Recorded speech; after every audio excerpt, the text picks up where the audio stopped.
Em 1965, o químico americano Gordon Moore previu que a capacidade tecnológica da sociedade dobraria a cada 2 anos, provocando a aposentadoria em série de aparelhos eletroeletrônicos mais antigos. Mas de lá para cá, não é só a evolução tecnológica que tem feito com que geladeiras, computadores ou máquinas de lavar percam rapidamente a vida útil. A prática ilegal do mercado, conhecida como obsolescência programada, tem sido responsável por reduzir de forma proposital a vida útil dos equipamentos. Além de trazer prejuízos para o consumidor, essa prática provoca enorme pressão sobre os recursos naturais do planeta.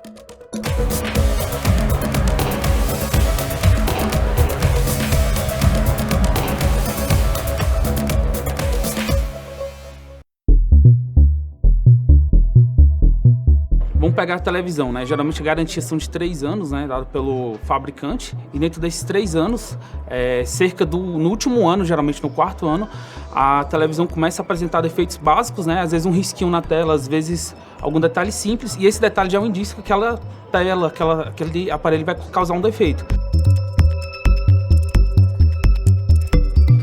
Comprei no site da Apple e quando ele deu defeito, a Apple não oferecia assistência, porque ela só revendia uma coisa fabricada na China, aquela coisa toda, e é um som muito bom, mas que ele hoje funciona com defeito, né? Não funciona plenamente. Essa aqui é uma fonte de computador que originalmente ela estragou, é um defeito simples. Porém, para acessar, né, é sempre um problema, né? Os componentes são muito confinados, né? Nós compramos uma cafeteira e ela funcionou muito bem até que faltava menos de um mês para terminar a garantia. Então nós levamos na assistência técnica que não conseguia consertar porque não tinha peça aqui no Brasil. Então nós entramos em contato com a empresa, tentando agilizar o processo, eles não resolveram, trataram a gente super mal. A gente foi convencido que o vinil era uma coisa obsoleta, que não tinha mais, que a tecnologia tinha superado isso, a gente foi convencido a jogar tudo fora e depois comprar os CDs, que depois ficou comprovado que era uma mídia muito menos durável. Esse daqui é um computador antigo de 2006, ele era muito bom, mas um dia parou de funcionar.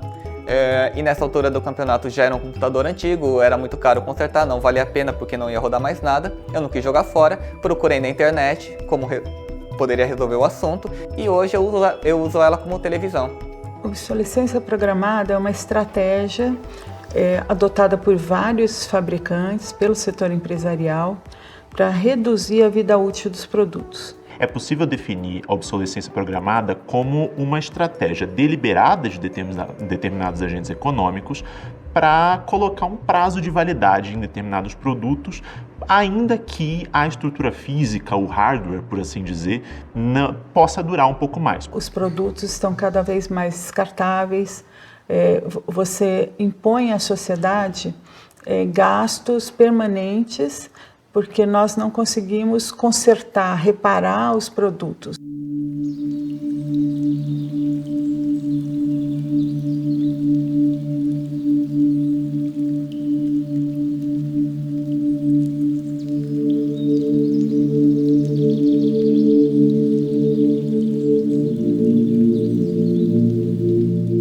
O fenômeno da obsolescência programada, ele é já analógico. Ou seja, nós temos, inclusive, alguns exemplos na jurisprudência dos tribunais brasileiros associados à obsolescência programada de tratores, de automóveis.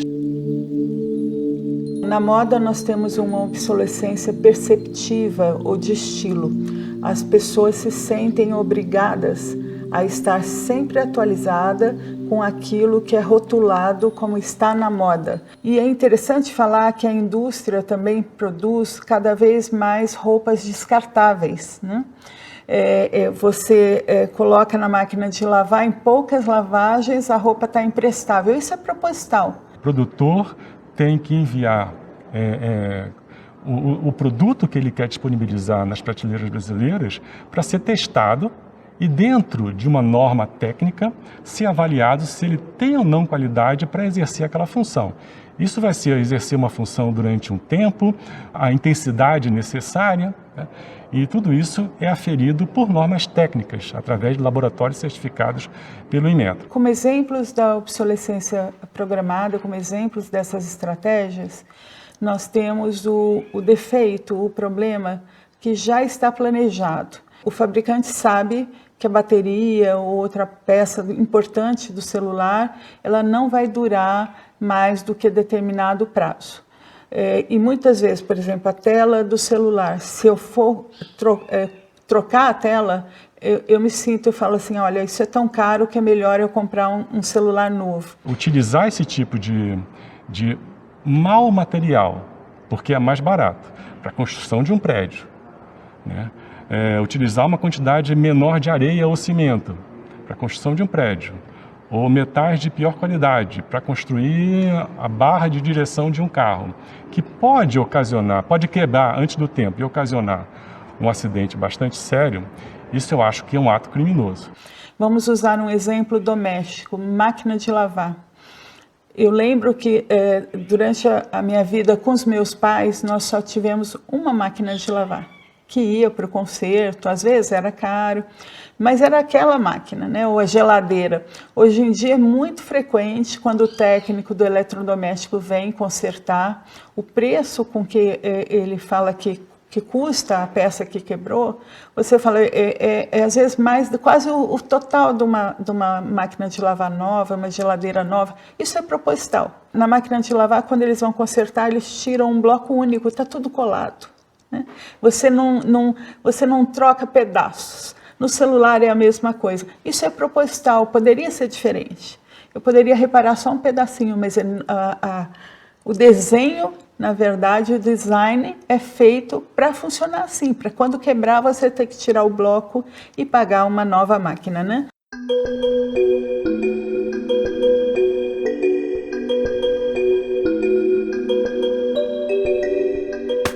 Há sistemas de conformidade para isso? O produtor está burlando esse sistema? Sim. Então, ele está infringindo uma lei. Não foi aferido? Bem, aí é uma questão do Inmetro ter fiscais suficientes para aferir isso. Mas foi aferido e definiu-se e ele continuou fazendo, bem, aí tem um ato criminoso. Dizer que é uma conduta delituosa talvez não seja muito preciso, na medida em que nós não temos no direito brasileiro uma tipificação de obsolescência programada, seja como ilícito criminal, seja como ilícito civil.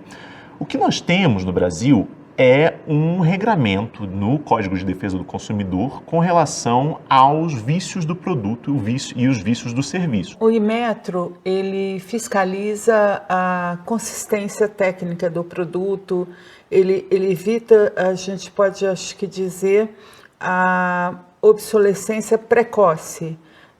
Que a determinado produto não saia quebrando no primeiro dia, desmontando logo que você compra. Então é um pouco diferente a obsolescência prematura, isso o Inmetro controla, da obsolescência planejada, programada, que é muito mais séria. Então, se a partir de um exercício de interpretação, numa leitura mais sistemática do Código de Defesa do Consumidor, nós chegamos na ideia, no conceito de obsolescência programada como um vício do produto, portanto, passível de proteção à luz do Código de Defesa do Consumidor. Então, acho que falta legislação, mas o Inmetro ele começa, mas ele não tem ainda as ferramentas, a base jurídica plena para sair do controle da simples quebra prematura para um controle da obsolescência programada. Se um dia aquele equipamento era um celular, era um tablet, permitia acesso à internet, acesso a redes sociais, no dia seguinte, quando para a prestação desse serviço pelo fabricante ou quando as atualizações se tornam tão onerosas que o produto basicamente não funciona mais direito, ele se torna simplesmente um peso de papel, um tijolo. E há até precedente nesse sentido, principalmente no contexto europeu, em que há, aliás, punição de fabricantes de celulares, como é o caso da Apple e da Samsung, justamente por forçarem o download de determinadas atualizações de software que não são exatamente compatíveis com o hardware, ou seja, salvo melhor juízo, isso acontece no iPhone 6.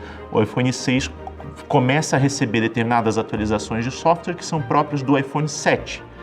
e o iPhone 6 não aguentava o software que era destinado ao iPhone 7. Por exemplo, a legislação francesa já há vários anos tem trabalhado com punições com relação à obsolescência programada, e a União Europeia aprovou recentemente, em 2022, algumas diretivas nesse sentido, garantindo, por exemplo, o direito de reparo, o direito de consertar, garantindo que cada consumidor compre coisas que são consertáveis. E ao mesmo tempo em que o produto se torna um peso morto, não são oferecidos em larga medida os caminhos para a reciclagem, para a reutilização ou mesmo para o conserto daquele produto.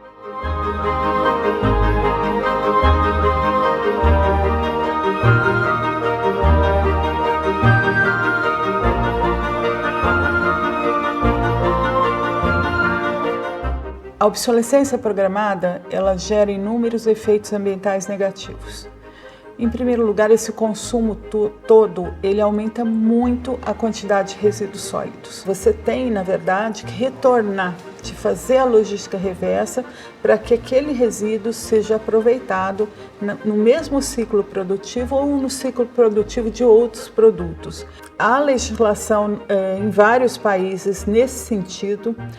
Mesmo no caso brasileiro, nós temos disposições importantes já estabelecidas em lei, na Lei da Política Nacional dos Resíduos Sólidos, a Lei 12.305 de 2010, que ficou 2 décadas tramitando no Congresso Nacional. Em 2010, o Brasil, depois de 15 ou 20 anos de discussão, lançou a sua política brasileira de gestão de resíduos. Em 2005, a Inglaterra estava lançando a sua política de simbiose industrial. Não existe resíduo, não existe material morto, existe apenas material em outra fase do seu ciclo de vida que pode ser reutilizado. E um capítulo importante da nossa Lei dos Resíduos é o capítulo da responsabilidade compartilhada pelo ciclo de vida dos produtos.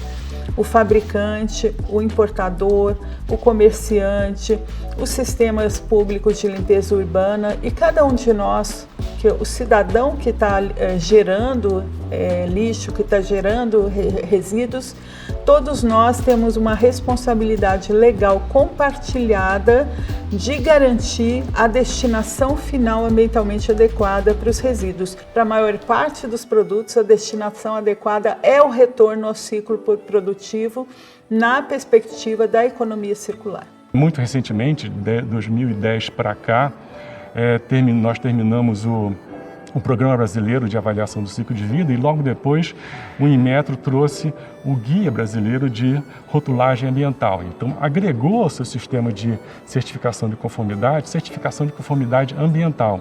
Não só qualidade de uso das diversas funções, mas qualidade também ambiental aos produtos que possam existir no mercado brasileiro.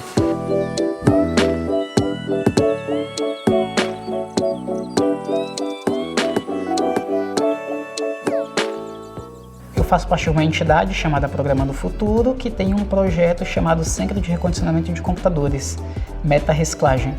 Esse Centro de Recondicionamento de Computadores faz parte de um programa também do governo, pela gestão do Ministério das Comunicações, que visa 3 vertentes. Um é a capacitação, então temos formação para jovens da comunidade em informática básica, montagem de configuração, eletrônica de reparo e robótica, manutenção de celulares, design gráfico.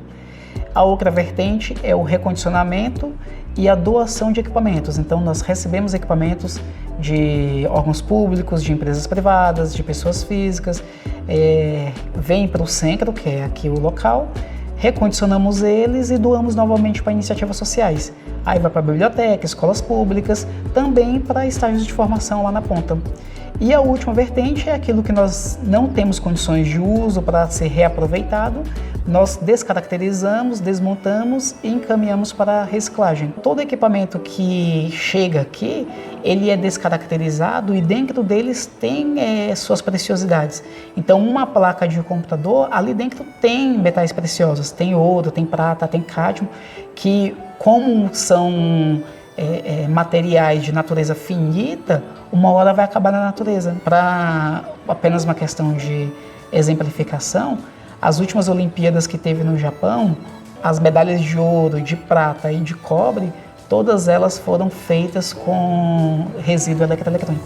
Na verdade, uma pequena parte dos resíduos se volta nos sistemas de logística reversa. Varia muito com relação a cada tipo de produto. Por exemplo, no Brasil, o Brasil é campeão mundial no retorno das latinhas de alumínio, de refrigerante, de cerveja.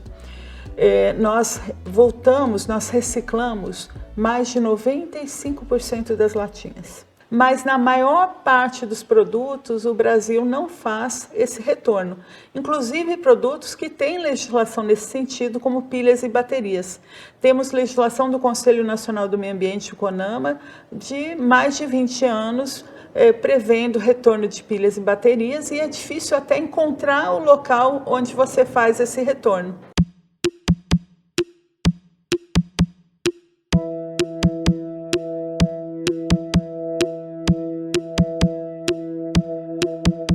O Brasil, ele está adiantado em alguns aspectos, que é o processo de reciclagem do alumínio, do ferro. Isso aí nós já estamos fazendo durante muito tempo. Só que quando a gente fala dos eletroeletrônicos, o Brasil está extremamente atrasado. E se a gente pensa de um ponto de vista de ecologia industrial, onde os vários ciclos produtivos estão interagindo entre si num processo simbiótico? Aquilo que é resíduo para chegou no final de vida, pode ser encarado ou transformado rapidamente como matéria-prima para outro. Então aquele mesmo átomo metálico, aquele mesmo carbono, fica passeando por diversos produtos que está sendo vendido e morrendo, e vendido e morrendo, e vendido e morrendo, várias vezes, né, num ciclo, que é o que a gente está agora chamando de economia circular. A lei é de 2010, já tem 13 anos, e os acordos de logística reversa, eles existem, mas, assim, na minha opinião, estão muito aquém do necessário na aplicação prática. É o que acontece com esses metais preciosos num garimpo urbano, né? Existe uma logística de coleta desse lixo eletrônico. Vai para um certo lugar. Esse lixo eletrônico é transformado num bloco metálico totalmente misturado, cobre, ouro, prata, e depois vai para um alto forno para ser destilado. E eu saio com a minha camada de prata, com a minha camada de ouro bem estabelecida, pronta para ser vendida para processadores eletrônicos ou para joias. O garimpo urbano, que é o termo que está sendo utilizado, é justamente porque está retirando os metais preciosos. Ao invés de estar tirando da natureza, dentro das minas, está tirando agora muitas das vezes dos lixões ou dos eletroeletrônicos obsoletos. E hoje no Brasil, por mais que a gente faça parte do processo, igual eu falei, do ferro, do cobre, do alumínio, as placas, que são os principais parte do equipamento que tem os materiais preciosos, nenhum deles é explorado dentro do Brasil. Todos eles são exportados e são extraídos fora do Brasil. Então, o Brasil não tem legislação, não tem planta e ainda não tem regulamentação para poder criar-se o processo de extração aqui no país.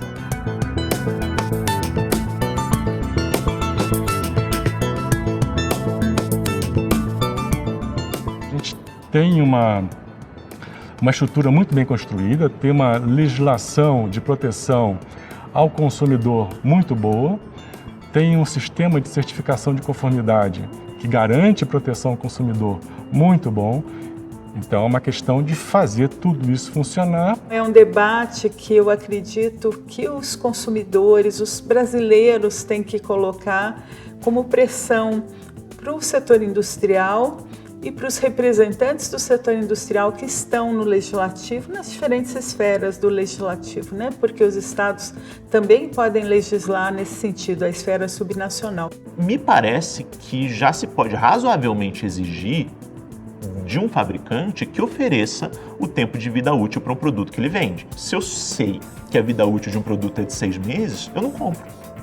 Então, se eu sei que a vida útil é de 4 anos, se eu cuidar bem 5, 6, talvez eu fique mais incentivado a comprar. Acho que isso está relacionado a um direito do consumidor que pode ser pleiteado do fabricante, mas naturalmente que também está associado a uma tomada de consciência do consumidor diante de o que o leva a comprar um determinado produto.